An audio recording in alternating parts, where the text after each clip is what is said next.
The question is, why do I do graffiti?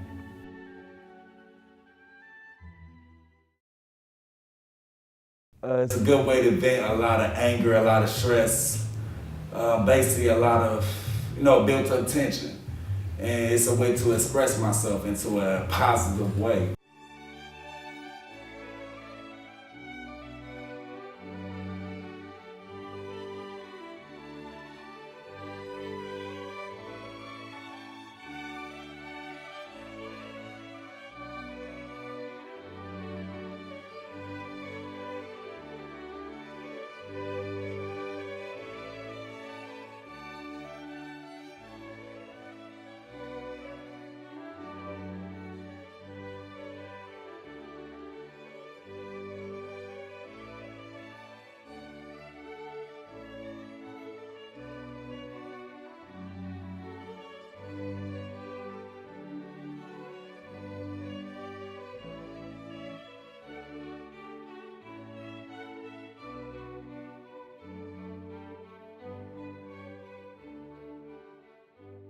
At first, when I first started, I didn't care what nobody said. I don't care how whack I was, how bad I was.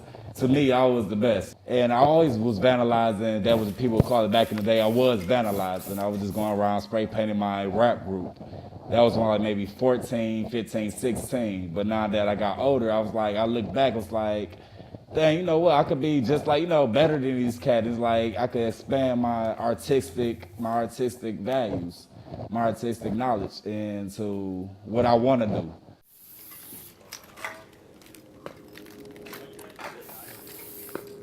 Some people, they could wake up, hit a wall, and be very artistic.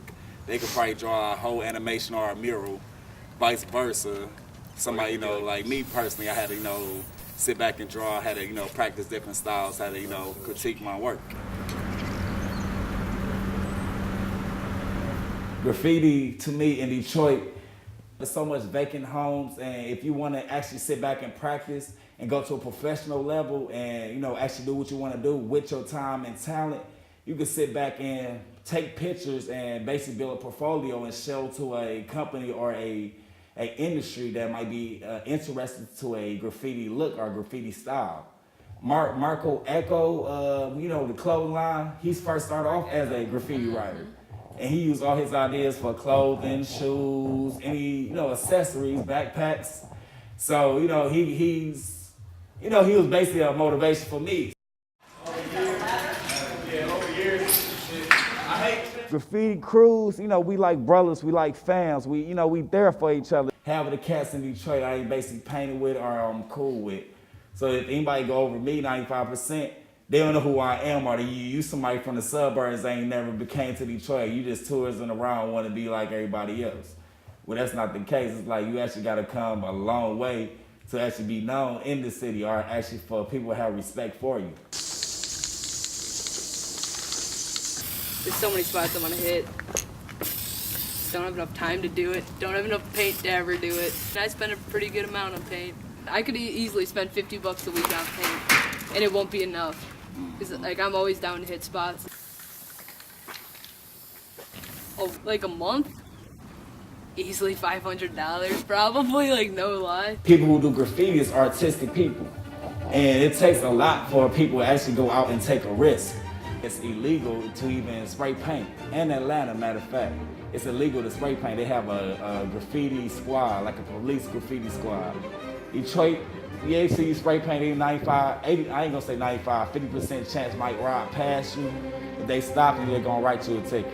You go to court, they're not gonna show up for the court date. It's Detroit. They're not gonna show up for a graffiti charge when they have a murder charge or a drug charge that they just busted. I kind of started it just messing around. Then I started meeting real writers, and I dated one, and he passed away, so now it's really pressuring me to do better.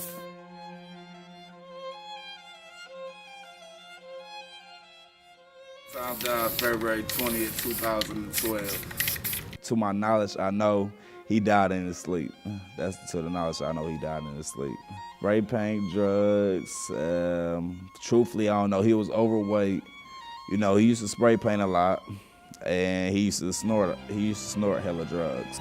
Tom was the biggest hooligan you'd ever meet. He was the most gutsiest person you'd ever meet. A fool who did not care where he was. Birmingham movie theater, he's sitting there tagging all the seats up and down the rows. That fool did not care. Like, best writer I've ever met by far, and I think a lot of people would agree with that. That somehow, in another way, he's definitely changed your life somehow. We all act like Tom. I mean, Tom's one of the most influential people I've ever met. I looked up to Tom when he was still around. Like a lot of people us in Detroit came together up here and did like a big room with just a bunch of RIP times and a lot of stuff dedicated to him.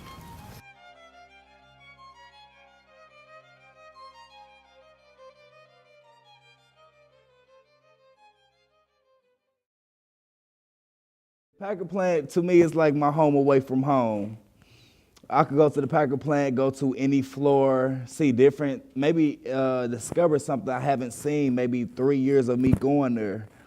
But it's a place for me to basically vent. If I want to break a window, I could break a window. If I want to spray paint a wall, I could spray paint a wall. If I want to sit there and just, sit back and reflect on life, I could just sit there with no destructions, no mishaps.